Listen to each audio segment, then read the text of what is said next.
Hi friends, എല്ലാവർക്കും കാറ്റത്തെ കിളിക്കൂടെ upcoming റിവ്യൂയിലേക്ക് സ്വാഗതം. ഈ റിവ്യൂ നിങ്ങൾക്ക് ഇഷ്ടമായെങ്കിൽ ലൈക്ക് ചെയ്തും സബ്സ്ക്രൈബ് ചെയ്തും സപ്പോർട്ട് ചെയ്യണേ. സുഭാഷ് വീട്ടിലേക്ക് വരുമ്പോൾ വിഷമത്തോടു കൂടിയിരിക്കുന്ന നികേഷിനെ ശ്രദ്ധിക്കുകയാണ്. നികേഷിനോട് കാര്യം അന്വേഷിക്കുമ്പോൾ ഒന്നുമില്ല സുഭാഷ് ഏട്ടാ, ഞാൻ നന്നായിട്ട് തന്നെ ഇരിക്കുന്നതെന്ന് പറഞ്ഞ് നികേഷ് ഒഴിഞ്ഞു മാറാൻ ശ്രമിക്കുന്നു. ഇതെല്ലാം കണ്ട് ടെൻഷനോട് കൂടി നിൽക്കുകയാണ് നിധിയും സുധീഷും ഹരീഷും.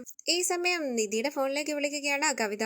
കവിതയെ വിളിക്കുന്നതെന്ന് നിധി പതിയെ സുധീഷിനോട് പറയുമ്പോൾ എടുക്കാനായി പറയുകയാണ് സുധീഷ്. നിധി ഫോൺ അറ്റൻഡ് ചെയ്യുമ്പോൾ കവിത പറയുന്നു, ഞാൻ കവിതയെ വിളിക്കുന്നത്, മനസ്സിലായോ? അപ്പൊ നിധി പറയുകയാണ്, ആ മനസ്സിലായി, പറഞ്ഞു. കവിത പറയുന്നു, ഞാൻ സുഭാഷിന്റെ ഫോണിലേക്ക് വിളിച്ചു, പക്ഷേ സുഭാഷ് ഫോൺ എടുത്തില്ല. ഈ സമയത്ത് വീട്ടിൽ കാണില്ലേ, അവിടെ ഉണ്ടോ? സുഭാഷ് ഏട്ടൻ ഇവിടെ ഉണ്ടെന്ന് പറഞ്ഞ് നിധി സുഭാഷിന്റെ അരികിലേക്ക് വന്നിട്ട് പറയുന്നു, സുഭാഷ് ഏട്ടാ കവിതയെ വിളിക്കുന്നത്, സംസാരിക്കണമെന്ന്. ഞാൻ എന്താ സംസാരിക്കാന്ന് സുഭാഷ് പറയുമ്പോൾ സുധീഷ് പറയുന്നു, സുഭാഷ് ഏട്ടൻ ഫോൺ വാങ്ങി സംസാരിക്കുക. സുഭാഷ് ഫോണുമായി പുറത്തേക്ക് പോകുമ്പോൾ ടെൻഷനോടുകൂടി നിൽക്കുകയാണ് എല്ലാവരും. ഹരീഷ് ചോദിക്കുന്നു, എടാ സുഭാഷ് ഏട്ടൻ ഫോണുമായി എന്തിനാ പുറത്തേക്ക് പോയത്? സുഭാഷ് ഹലോ പറയുമ്പോൾ കവിത ചോദിക്കുന്നു, സുഖമായിരിക്കുന്നോ? അപ്പൊ സുഭാഷ് പറയുകയാണ്, ആ സുഖമായിട്ടിരിക്കുന്നു. കവിതയ്ക്ക് സുഖമാണോ? കവിത പറയുന്നു, എനിക്ക് സുഖമാ. എനിക്കിതൊന്നും വിശ്വസിക്കാനേ കഴിയുന്നില്ല. വീണ്ടും സുഭാഷിന്റെയും എന്റെയും കല്യാണ കാര്യങ്ങൾ സംസാരിക്കുകയാണ്. അന്ന് സുഭാഷുമായിട്ടുള്ള കല്യാണം വേണ്ടാന്ന് വെച്ചതിന് ശേഷം എനിക്ക് ഒരുപാട് ആലോചനകൾ വന്നു, പക്ഷെ ഒന്നും എനിക്ക് ഇഷ്ടപ്പെട്ടില്ല. എനിക്ക് അന്നേ സുഭാഷിനെ ആയിരുന്നു ഇഷ്ടം, പക്ഷെ എന്റെ വീട്ടുകാർക്ക് ആ ആലോചനയുമായി മുന്നോട്ട് പോകാൻ താല്പര്യമില്ലായിരുന്നു. അങ്ങനെ കവിത സന്തോഷത്തോടു കൂടി സംസാരിക്കുമ്പോൾ പുഞ്ചിരിച്ച കവിതയോട് സംസാരിക്കുകയാണ് സുഭാഷ്. ഇതെല്ലാം കണ്ട് ടെൻഷനോടുകൂടി നിൽക്കുകയാണ് നിധിയും സുധീഷും ഹരീഷും. നികേഷ് വിഷമത്തോടുകൂടി കുനിഞ്ഞിരിക്കുന്നു. തുടർന്ന് കവിത പറയുന്നു, നമ്മുടെ കല്യാണം കഴിഞ്ഞ് ഒരുപാട് വർഷങ്ങൾ കഴിഞ്ഞാലും എന്നെ പെണ്ണ് കാണാൻ വന്നപ്പോൾ വട ചുട്ടു തന്നില്ലേ, അത് ഞാൻ ഒരിക്കലും മറക്കില്ല. സുഭാഷിന്റെ ആ ഇന്നസെൻസ് ആണ് എനിക്കും എന്റെ ഫാമിലിക്കും ഒരുപാട് ഇഷ്ടം തോന്നാനുള്ള കാരണം. ഇത് കേട്ട് സുഭാഷ് പുഞ്ചിരിക്കുമ്പോൾ സുധീഷ് പറയുന്നു, എടാ സുഭാഷ് ഏട്ടൻ ചിരിക്കുന്നത് കണ്ടാൽ ഒന്നും പറഞ്ഞില്ലെന്നാ തോന്നുന്നത്. അങ്ങനെ സമാധാനത്തോടു കൂടി നിൽക്കുകയാണ് അവർ. തുടർന്ന് സുധീഷിന്റെ കസ്റ്റമറായ ഒരു മാഡം കാറിൽ കയറുകയാണ്. അവർ ഇടയ്ക്കിടയ്ക്ക് സുധീഷിനെ ശ്രദ്ധിക്കുന്നുണ്ട്. അവർ ചോദിക്കുന്നു, എന്തുപറ്റി സുധീഷെ, സാധാരണ കാറിൽ കയറിയാൽ വാതോരാതെ സംസാരിക്കുന്നതാണല്ലോ, ഇപ്പൊ എന്താ ഒന്നും മിണ്ടാത്തത്? സുധീഷ് പറയുന്നു, എന്റെ കല്യാണം കഴിഞ്ഞു, അതിനുശേഷം ഇപ്പം ഞാൻ പെണ്ണുങ്ങളോടധികം സംസാരിക്കാറില്ല. മാഡം പറയുന്നു, ശരിക്കും കല്യാണം കഴിഞ്ഞു? ഞാൻ ഓണറോട് എപ്പോ സംസാരിച്ചാലും സുധീഷിന്റെ കാര്യം ചോദിക്കും. സുധീഷിനെ പറഞ്ഞു വിടാൻ പറയും, പക്ഷെ വേറെ ഡ്രൈവറെയാണ് പറഞ്ഞു വിടുന്നത്. എനിക്കാണെങ്കിൽ അവരാരും സെറ്റ് ആകുന്നില്ല. സുധീഷ് പറയുന്നു, മാഡം എന്റെ കസ്റ്റമർ അല്ലേ, അതുകൊണ്ടാ മറ്റാരും സെറ്റ് ആകാത്തത്. മാഡം ചോദിക്കുന്നു, എത്ര നാളായി കല്യാണം കഴിഞ്ഞിട്ട്? സുധീഷ് പറയുന്നു, ഒരു 3 മാസമായി. ഇതാ മാഡം പെൺകുട്ടി എന്ന് പറഞ്ഞ് സുധീഷ് നിധിയുടെ ഫോട്ടോ മാഡത്തെ കാണിക്കുകയാണ്. മാഡം പറയുന്നു, വാവ്, വളരെ നന്നായിട്ടുണ്ട്. അറേഞ്ച് മാരേജാ? സുധീഷ് പറയുകയാണ്, അറേഞ്ച് മാരേജ് ഒന്നും അല്ല മാഡം, ലവ് മാരേജ്. അങ്ങനെ സുധീഷ് നിധിയുമായുള്ള കല്യാണക്കാര്യത്തെ കുറിച്ചെല്ലാം പറയുകയാണ്. മാഡം പറയുന്നു, എന്നെ യൂണിവേഴ്സിറ്റി വിട്ടാ മതി കേട്ടോ. ഇത് കേട്ടൊന്ന് ആലോചിച്ച് സുധീഷ് പറയുകയാണ്, മാഡം യൂണിവേഴ്സിറ്റിയിലല്ലേ വർക്ക് ചെയ്യുന്നത്? അതെന്താ മാഡം പറയുമ്പോൾ സുധീഷ് ചോദിക്കുന്നു, എനിക്കൊരു ഹെൽപ്പ് ചെയ്യാൻ പറ്റുമോ മാഡം? എന്താ സുധീഷ് എന്ന് മാഡം ചോദിക്കുമ്പോൾ സുധീഷ് പറയുകയാണ്, നിധിയുടെ സർട്ടിഫിക്കറ്റിന്റെ കാര്യം. നിധിയുടെ അച്ഛൻ സർട്ടിഫിക്കറ്റ് കത്തിച്ചു കളഞ്ഞത്. മാഡം കാര്യങ്ങളെല്ലാം വിശദമായി സുധീഷിനോട് ചോദിക്കുകയാണ്. തുടർന്ന് സുധീഷ് ചോദിക്കുന്നു, മാഡം എന്റെ വൈഫിന് വീണ്ടും സർട്ടിഫിക്കറ്റ് വാങ്ങി തരാൻ പറ്റുമോ? കോളേജിൽ ചെന്നപ്പോൾ അവിടെ എന്റെ വൈഫിന്റെ ബ്രദർ വന്ന് വലിയ പ്രശ്നങ്ങൾ ഉണ്ടാക്കി. ഇനിയും തക്കലയ്ക്ക് പോകാൻ പറ്റുമോന്ന് പോലും അറിയില്ല. മാഡം ചോദിക്കുന്നു, കോളേജിൽ വന്ന് പ്രശ്നം ഉണ്ടാക്കിയോ? അത്ര വലിയ ആൾക്കാരാണോ അവര്? സുധീഷ് പറയുന്നു, അതെ മാഡം, ആ നാട്ടിലെ വലിയ ആൾക്കാരാണ് അവര്, അതുകൊണ്ട് ഞങ്ങൾക്കൊന്നും ചെയ്യാൻ കഴിയില്ല. പാവം, പഠിച്ച് ഗോൾഡ് മെഡൽ എല്ലാം വാങ്ങിയ ആളാ. അവൾക്ക് ജോലിക്ക് പോകണമെന്ന് വലിയ ആഗ്രഹമാണ്, പക്ഷെ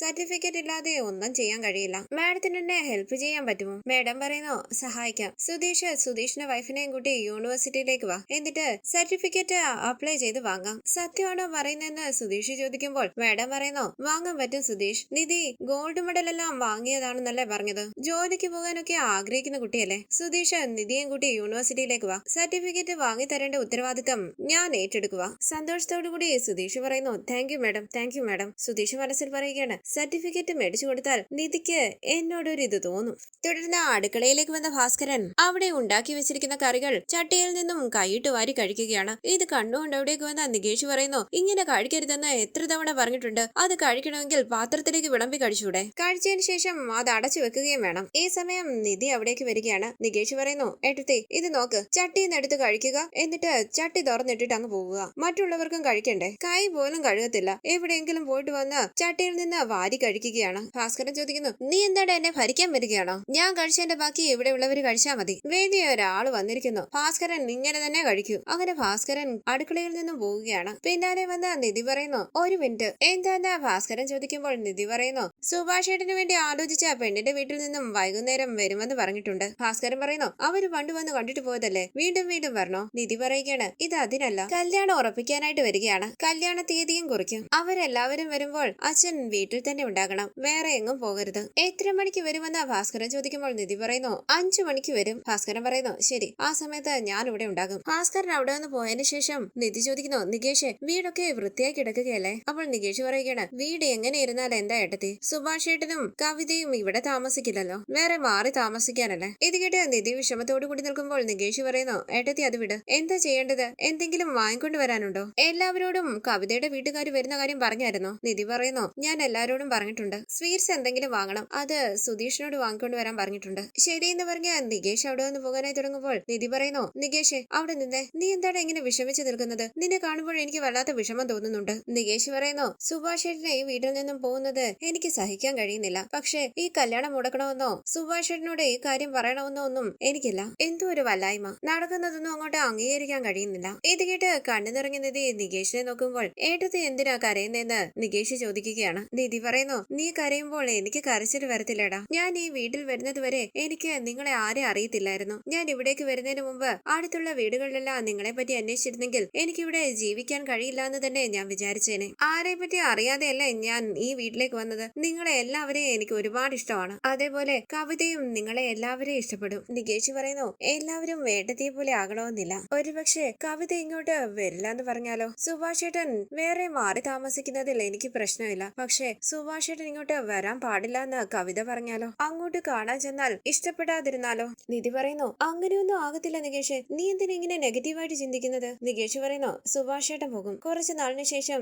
ഏട്ടത്തെയും പോകും. നിധി പറയുന്നു ഞാൻ ഉടനെ ഒന്നും പോകത്തില്ലടാ. നികേഷ് പറയുന്നു പക്ഷെ പോകും അല്ലെ? ഈ സമയം അവിടേക്ക് വന്ന ഭാസ്കരൻ ചോദിക്കുന്നു മോളെ ഈ വീട് വിട്ട് പോയാലേ കല്യാണം നടക്കുകയുള്ളൂ എന്ന് സുഭാഷിനോട് പറഞ്ഞോ ഇല്ലയോ? നിധി പറയുന്നു അതൊന്നും ആരും പറഞ്ഞില്ല, അച്ഛൻ അത് പറയരുത്. ഭാസ്കരൻ പറയുന്നു ഞാൻ പറയുന്നില്ല, പക്ഷെ വരുന്നവര് മാറി താമസിക്കുന്നതിനെ കുറിച്ച് പറയുമ്പോൾ സുഭാഷിന് മനസ്സിലാകില്ലേ, അപ്പൊ അങ്ങോട്ട് കരയാൻ തുടങ്ങും. എന്റെ അനിയന്മാരെ വിട്ട് പോകാൻ പറ്റില്ല എന്ന വാശി പിടിക്കും, അപ്പൊ എന്ത് ചെയ്യും? നികേഷ് പറയുന്നു എടുത്തി ഇതൊന്നും അച്ഛനോട് പറയണ്ട. ഭാസ്കരൻ പറയുന്നു ഞാനിപ്പോ പറഞ്ഞോ അവരോടെല്ലാം പറയണമെന്ന്? എന്തെങ്കിലും ആവട്ടെ, ഇപ്പം നിനക്ക് എന്താ വേണ്ടത് മോളെ? സ്വീറ്റ്സ് എല്ലാം വാങ്ങിക്കൊണ്ട് വരണം, ഞാൻ പോയി വാങ്ങിട്ട് വരാം. അങ്ങനെ ഭാസ്കരൻ അവിടെ നിന്ന് പോവുകയാണ്. നികേഷ് പറയുന്നു അങ്ങേര് പോയി വാങ്ങിയാൽ ശരിയാകത്തില്ല, ഞാൻ പോയി വാങ്ങിട്ട് വരാം. നിധി പറയുന്നു വേണ്ട, അച്ഛനെ ഒന്നും ചെയ്യാൻ സമ്മതിക്കില്ല, എന്തെങ്കിലും ചെയ്താൽ കുറ്റപ്പെടുത്തും. ഇപ്പൊ പറഞ്ഞില്ലേ ആരോടും ഒന്നും പറയാൻ പോകുന്നില്ല എന്ന്, അച്ഛൻ തന്നെ സ്വീറ്റ്സ് പോയി വാങ്ങിട്ട് വരട്ടെ, നല്ലതേ വാങ്ങിക്കൊണ്ട് വരും. തുടർന്ന് കവിതയുടെ വീട്ടുകാർ വിവാഹം ഉറപ്പിക്കാനായി വരികയാണ്. സന്തോഷത്തോടുകൂടി അവരെ സ്വീകരിക്കുകയാണ് ഭാസ്കരനും സുഭാഷും അനിയന്മാരും നിധിയുമെല്ലാം. നിധി പതിയെ സുധീഷിനോട് പറയുന്നു മാറി താമസിക്കുന്നതിനെ കുറിച്ചൊന്നും പറയത്തില്ലല്ലോ, ഞാൻ ഇതുവരെ അത് സുഭാഷ് ഏട്ടനോട് പറഞ്ഞിട്ടില്ല. സുധീഷ് പറയുന്നു കൂടുതലൊന്നും ആലോചിക്കണ്ട, എന്താ നടക്കുന്നതെന്ന് നോക്കാം, അതിനനുസരിച്ച് എന്തെങ്കിലുമൊക്കെ ചെയ്യാം. ബ്രോക്കർ പറയുന്നു കവിതയുടെയും സുഭാഷിന്റെയും കല്യാണം നടക്കണമെന്നാണ് വിധി, അതുകൊണ്ടാണ് അത് ചുറ്റിത്തിരിഞ്ഞ് വീണ്ടും ഇവിടെ വന്ന് നിൽക്കുന്നത്. കവിതയുടെ അച്ഛൻ പറയുന്നു അതെ അത് സത്യമാ, ഞങ്ങളും ഇത് തന്നെയാണ് വീട്ടിൽ വെച്ച് സംസാരിച്ചത്, ഞങ്ങൾ കവിതയ്ക്ക് വേണ്ടി ഒരുപാട് വിവാഹാലോചനകൾ നടത്തി, നിങ്ങളും സുഭാഷിന് വേണ്ടി ആലോചനകൾ നടത്തി കാണുമല്ലോ. അവസാനം ബ്രോക്കർ ഇതേ ആലോചനയുമായി വീണ്ടും വന്നു. ഭാസ്കരൻ പറയുന്നു മോളെ ചായയും പലഹാരങ്ങളും കൊണ്ടുവാ. ഇത് കേട്ട് നിധിയും സുധീഷും ചായയും പലഹാരങ്ങളും കൊണ്ട് കൊടുക്കുകയാണ്. ശേഷം എല്ലാവരും സന്തോഷത്തോടുകൂടി വിവാഹ കാര്യത്തെ കുറിച്ച് സംസാരിക്കുകയാണ്. തുടർന്ന് ബ്രോക്കർ ചോദിക്കുന്നു എല്ലാ കാര്യങ്ങളും സംസാരിച്ചല്ലോ, എല്ലാ കണ്ടീഷനും ഓക്കെ അല്ലേ? ഇത് കേട്ട് എല്ലാവരും ടെൻഷനോടുകൂടി മുഖത്തോട് മുഖം നോക്കുകയാണ്. എന്ത് കണ്ടീഷൻ എന്ന് സുഭാഷ് ചോദിക്കുമ്പോൾ സുധീഷ് പറയുന്നു അതൊന്നുമില്ല സുഭാഷ് ഏട്ടാ, കല്യാണം എവിടെ വെച്ചാണ് നടത്തേണ്ടത്, എത്ര സ്വർണം ഇടണം എന്നൊക്കെയാ, കല്യാണം എവിടെ വെച്ച് നടത്തണമെന്നൊന്നും ഞങ്ങൾ പറയുന്നില്ല, അതൊക്കെ നിങ്ങളുടെ ഇഷ്ടം, പെണ്ണിന് നിങ്ങൾ എത്ര സ്വർണം കൊടുക്കാൻ ആഗ്രഹിക്കുന്നോ അത് കൊടുക്ക്, ഞങ്ങൾ അതിലൊന്നും തലയിടത്തേയില്ല. കവിതയുടെ അച്ഛൻ പറയുന്നു നിങ്ങൾ ചോദിച്ചില്ലെങ്കിലും ഞങ്ങൾ കൊടുക്കാനുള്ളത് കൊടുക്കും, ഞങ്ങൾ ഞങ്ങളുടെ പെൺകുട്ടിക്ക് എന്തൊക്കെ ചെയ്യാൻ പറ്റുമോ അതൊക്കെ ചെയ്യും, നമുക്ക് നിശ്ചയത്തിന്റെയും കല്യാണത്തിന്റെയും തീയതി കുറിച്ചാലോ? നിശ്ചയവും കല്യാണവും അടുത്തടുത്ത് വരുന്നത് കൊണ്ട് നിങ്ങൾക്ക് പ്രശ്നമില്ലല്ലോ. ഞങ്ങൾക്ക് ഒരു പ്രശ്നവും ഇല്ലാന്ന് ഭാസ്കരൻ പറയുമ്പോൾ ഹരീഷ് പറയുന്നു ഞങ്ങൾക്കും സുഭാഷ് ഏട്ടന്റെ കല്യാണം പെട്ടെന്ന് നടത്തണമെന്ന ആഗ്രഹം. കലണ്ടർ നോക്കി ബ്രോക്കർ പറയുന്നു അടുത്ത മാസം കല്യാണം നടത്താൻ പറ്റിയ 3 തീയതികളുണ്ട്, 15-ാം തീയതി, 25-ാം തീയതി, 30-ാം തീയതി, 3 ഓക്കെ ആണെന്ന് കവിതയുടെ അച്ഛൻ പറയുമ്പോൾ ബ്രോക്കർ പറയുന്നു നിങ്ങൾ പറ ഏത് തീയതിയില് കല്യാണം നടത്താൻ പറ്റും? 15 ഓക്കെ ആണ് ഞങ്ങൾക്കെന്ന് ഹരീഷ് പറയുമ്പോൾ എല്ലാവരും മുഖത്തോട് മുഖം നോക്കുകയാണ്. ഭാസ്കരൻ പറയുന്നു എടാ 15 എന്ന് പറയുമ്പോൾ ദിവസങ്ങൾ കുറച്ചേ ഉള്ളൂ, അതിനുള്ളിൽ കല്യാണത്തിന്റെ ഏർപ്പാടുകളെല്ലാം എങ്ങനെ ചെയ്യാൻ പറ്റും? സുധീഷ് പറയുന്നു അതൊക്കെ ചെയ്യാൻ പറ്റും അച്ഛാ, ഞങ്ങൾ ഇത്രയും പേരില്ലേ. ഭാസ്കരൻ പറയുന്നു എങ്കിൽ ശരി, നിങ്ങൾക്ക് എല്ലാവർക്കും ഓക്കെ ആണെങ്കിൽ 15-ാം തീയതി തന്നെ കല്യാണം നടത്താം. ആലോചിച്ചിട്ട് കവിതയുടെ അച്ഛൻ പറയുന്നു ഞങ്ങൾക്കും തീയതി ഓക്കെയാണ്. തുടർന്ന് അവർ സന്തോഷത്തോടു കൂടി സംസാരിക്കുമ്പോൾ പുഞ്ചിരിച്ച മുഖത്തോട് മുഖം നോക്കുകയാണ് സുധീഷും നിധിയും. കവിതയുടെ അച്ഛൻ പറയുന്നു, ശരി, അപ്പോൾ ഞങ്ങൾ ഇറങ്ങുക. ദിവസങ്ങൾ കുറച്ചല്ലേ ഉള്ളൂ. കല്യാണത്തിന്റെ ജോലികളെല്ലാം ഉടനെ തുടങ്ങണം. മണ്ഡപം എല്ലാം ബുക്ക് ചെയ്തിട്ട് ഞാൻ നിങ്ങളെ വിളിക്കാം. ശരി എന്ന് പറഞ്ഞ കവിതയുടെ വീട്ടുകാർ അവിടെ നിന്ന് പോകുമ്പോൾ പിന്നാലെ പോവുകയാണ് ബ്രോക്കറും ഭാസ്കരനും. ഭാസ്കരൻ കുറച്ച് പൈസ ബ്രോക്കറുടെ കയ്യിലേക്ക് വെച്ച് കൊടുക്കുന്നു. നികേഷ് കണ്ണു നിറഞ്ഞ് സുഭാഷേട്ടാന്ന് വിളിച്ച് കെട്ടിപ്പിടിക്കുമ്പോൾ വിഷമത്തോടുകൂടി മുഖത്തോട് മുഖം നോക്കുകയാണ് എല്ലാവരും. നികേഷിന്റെ കണ്ണീര് തുടച്ച് സുഭാഷ് ചോദിക്കുന്നു, എന്തു പറ്റിയിടാ നികേഷ്, എന്തിനാ നീ കരയുന്നത്? നികേഷ് പറയുന്നു, സുഭാഷേട്ടാ, ഇത് സന്തോഷ കണ്ണീരാ. സുഭാഷേട്ടന്റെ കല്യാണം നടക്കാൻ പോകുന്നു. തീയതിയെല്ലാം കുറിച്ചു. എനിക്ക് വലിയ സന്തോഷമുണ്ട്. സുധീഷ് പറയുന്നു, ഇവന്റെ കാര്യം, സന്തോഷം വന്നാലും ദുഃഖം വന്നാലും കരയും. സുഭാഷ് ചോദിക്കുന്നു, എടാ, എങ്ങനെയാണ് ഇത്ര പെട്ടെന്ന് കല്യാണം നടത്തുക? ഹരീഷ് പറയുന്നു, അതൊക്കെ നടത്താം സുഭാഷേട്ടാ. നമ്മുടെ വീട്ടിലും കല്യാണം നടക്കുമെന്ന് നാട്ടുകാർക്ക് കാണിച്ചു കൊടുക്കാം. സുഭാഷ് പറയുന്നു, എടാ, ഉടനെ കല്യാണം നടത്താൻ എന്റെ കയ്യിൽ പണമില്ല. ഉണ്ടായിരുന്ന പണമെല്ലാം സുധീഷിന്റെ കല്യാണത്തിനായി ചിലവാക്കി. ഉടനെ കല്യാണം നടത്താൻ തീരുമാനിച്ചാൽ പണത്തിന് വേണ്ടി എന്ത് ചെയ്യാൻ പറ്റും? പണം റെഡിയാകാൻ കുറച്ച് സമയം വേണമല്ലോ. ഇത് കേട്ട് നിധി ഒന്ന് നോക്കിയിട്ട് സുധീഷ് പറയുന്നു, സുഭാഷ് ഏട്ടൻ എന്തിനാ പണത്തിനെ കുറിച്ച് വിഷമിക്കുന്നത്? എന്റെ കല്യാണത്തിന് വേണ്ടി സുഭാഷ് ഏട്ടൻ ചിലവാക്കിയതുപോലെ ഞാൻ സുഭാഷ് ഏട്ടന്റെ കല്യാണത്തിന് വേണ്ടി ചിലവാക്കില്ലേ? എത്ര ലക്ഷം വേണമെങ്കിലും ഞാൻ ചിലവാക്കും. പണത്തിന്റെ എല്ലാ കാര്യങ്ങളും ഈ സുധീഷ് നോക്കിക്കോളാം. നികേഷ് പറയുന്നു, സുധീഷ് ഏട്ടാ, ആലോചിച്ചിട്ട് പറ. ഈ വീട്ടിൽ ഇതുവരെയും സുധീഷ് ഏട്ടൻ ഒന്നും ചെയ്തിട്ടില്ല. എന്തെങ്കിലും വന്നാൽ എസ്കേപ്പ് ആകാൻ ശ്രമിക്കുകയും ചെയ്യും. ഇതുവരെ എനിക്കൊരു പെൻസിലെങ്കിലും വാങ്ങി തന്നിട്ടുണ്ടോ? എന്നിട്ടാ സുധീഷ് ഏട്ടൻ കല്യാണ ചെലവ് മുഴുവൻ നോക്കാൻ പോകുന്നത്. സുധീഷ് പറയുന്നു, നീ ഒന്ന് മിണ്ടാതിരിക്കടാ. ഈ കല്യാണം ഞാൻ നടത്തി കാണിക്കാം. തീരുമാനിച്ച തീയതിയിൽ തന്നെ സുഭാഷ് ഏട്ടന്റെയും കവിതയുടെയും കല്യാണം നടക്കും. എല്ലാവരും കണ്ടോ? അങ്ങനെ സുധീഷ് അകത്തേക്ക് പോകുമ്പോൾ സംശയത്തോടുകൂടി നിൽക്കുകയാണ് സുഭാഷ്. തുടർന്ന് സുഭാഷിന്റെ കല്യാണ ചെലവിനെ കുറിച്ച് സംസാരിക്കുകയാണ് ഹരീഷും സുധീഷും നികേഷും. ഹരീഷ് ചോദിക്കുന്നു, നീ തന്നെ കല്യാണത്തിന്റെ ചെലവുകളെല്ലാം നോക്കിക്കോളാമെന്നല്ലേ പറഞ്ഞത്? ഞാൻ എന്തെങ്കിലും ചെയ്യേണ്ടതായിട്ടുണ്ടോ? നിനക്ക് അത്രയും ക്യാഷ് അറേഞ്ച് ചെയ്യാൻ പറ്റുമോ? സുധീഷ് പറയുന്നു, എല്ലാ ചിലവും എന്റെ തലയിൽ വെക്കാൻ നോക്കുകയല്ലേ നിങ്ങള്? ഹരീഷ് പറയുന്നു, നിന്റെ തലയിൽ വെക്കണമെന്ന് ആരും വിചാരിച്ചില്ല. നീ തന്നെയാണ് അങ്ങനെ പറഞ്ഞത്. ഇപ്പൊ പറ, സത്യമായിട്ടും നിന്റെ കയ്യിൽ പണം ഉണ്ടോ ഇല്ലയോ? സുധീഷ് പറയുന്നു, ഞാൻ എന്താ പണം അടിക്കുന്ന മെഷീൻ വെച്ചോണ്ടിരിക്കുകയാണോ? സുഭാഷ് ഏട്ടന്റെ കല്യാണം നടക്കാൻ വേണ്ടി പറഞ്ഞതാണ്. അതുകൊണ്ട് എല്ലാ ചിലവും എന്റെ തലയിൽ വെക്കാൻ നോക്കുകയാണോ നിങ്ങള്? ഹരീഷ് പറയുന്നു, ദേ നോക്ക്, ഞാനൊരു ചിട്ടിക്ക് ചേർന്നിട്ടുണ്ട്. ആ പണം എടുക്കാൻ പറ്റും. പിന്നെ വർക്ക്ഷോപ്പിന്റെ ഓണറോട് കുറച്ച് പണം കടം ചോദിച്ചിട്ടുണ്ട്. അത്രയൊക്കെ എനിക്ക് അറേഞ്ച് ചെയ്യാൻ പറ്റും. ബാക്കി പണത്തിന് എന്ത് ചെയ്യാൻ പറ്റും? സുധീഷ് പറയുന്നു, എടാ, അതൊക്കെ നോക്ക്, ഇപ്പൊ വിട്. ഹരീഷ് പറയുന്നു, എടാ, കല്യാണം ഉടനെ നടത്താന്ന് പറഞ്ഞിട്ട് പണം അറേഞ്ച് ചെയ്യാൻ പറ്റണ്ടേ? സുധീഷ് പറയുന്നു, നിന്റെ ഓണറെ പോലെയല്ല എന്റെ ഓണർ. ഞാൻ അങ്ങേറ്റ കാല് പിടിച്ചാണ് വീണ്ടും ജോലിക്ക് കയറിയത്. കയ്യിൽ 10 പൈസ പോലും സേവിങ്സ് ആയിട്ടില്ല.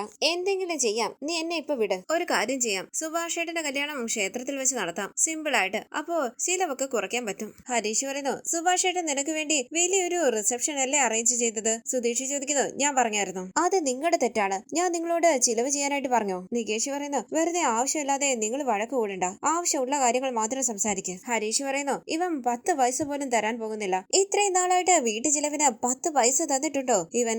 ഇവൻ ഒരു ഫ്രോഡാണ്. ആരാണ് ഫ്രോഡ് എന്ന് സുധീഷ് ചോദിക്കുമ്പോൾ ഹരീഷ് പറയുകയാണ്, നീയാണ് ഫ്രോഡ്. നീ എന്തോരം ഫ്രോഡ് തരവാ ചെയ്തിരിക്കുന്നത്? സുധീഷ് ചോദിക്കുന്നു, എടാ, നാളെ സുഭാഷ് ഏട്ടന്റെ കല്യാണം അല്ലല്ലോ, പിന്നെ നീ എന്താ ഇങ്ങനെ സംസാരിക്കുന്നത്? ഹരീഷ് പറയുന്നു, സുഭാഷ് ഏട്ടന്റെ കല്യാണത്തിന് 10 പൈസ പോലും നീ തരില്ല. അതാ സത്യം. അങ്ങനെ അവർ അടി കൂടുകയാണ്. നികേഷ് പറയുന്നു, സുധീഷ് ഏട്ടാ, ഹരീഷ് ഏട്ടാ, വഴക്ക് കൂടാതെ, ഏട്ടത്തി റൂമിലുണ്ട്. അങ്ങനെ നികേഷ് അവരെ പിടിച്ചു മാറ്റാനായി ശ്രമിക്കുകയാണ്. സുഭാഷിനെ നികേഷ് ഉറക്കെ വിളിക്കുകയാണ്. അവിടെ കൂടി വന്ന സുഭേഷ് അവരെ പിടിച്ചു മാറ്റാൻ ശ്രമിക്കുമ്പോൾ റൂമിൽ നിന്ന് ഇറങ്ങി വന്ന നിധി ഇത് കണ്ട് ഞെട്ടി നിൽക്കുകയാണ്. നിധി ചോദിക്കുന്നു, നിങ്ങൾ എന്തേ ചെയ്യുന്നത്? വിട്. അവരാര് പറയുന്നതും കേൾക്കാതെ അടി കൂടുകയാണ്. നിധി ദേഷ്യത്തോടു കൂടി അടുക്കളയിൽ നിന്നും 2 പാത്രം എടുത്തോണ്ട് വന്ന് അവരുടെ അരികിലേക്ക് വലിച്ചെറിയുകയാണ്. ശബ്ദം കേട്ട് ഞെട്ടി തിരിഞ്ഞു നോക്കുകയാണ് എല്ലാവരും. നിധി ചോദിക്കുന്നു, നിങ്ങളുടെ വഴക്ക് നിർത്തുന്നോ ഇല്ലയോ? നിധി ഒന്ന് നോക്കിയിട്ട് അവർ എഴുന്നേറ്റ് മാറുകയാണ്. നിധി ചോദിക്കുന്നു, നിങ്ങൾക്ക് വിവരമില്ലേ? കൊച്ചു കുഞ്ഞുങ്ങളാണോ നിങ്ങൾ? കൊച്ചു കുട്ടികൾ പോലും ഇങ്ങനെ വഴക്കടിക്കില്ല. ഇത്രയും വലുതായില്ലേ? നിങ്ങൾക്ക് നാണമില്ലേ? ഇതിനപ്പുറത്തേക്ക് എന്തെങ്കിലും ഒരു പ്രശ്നം ഉണ്ടായാൽ ഞാൻ വെറുതെ ഇരിക്കില്ല.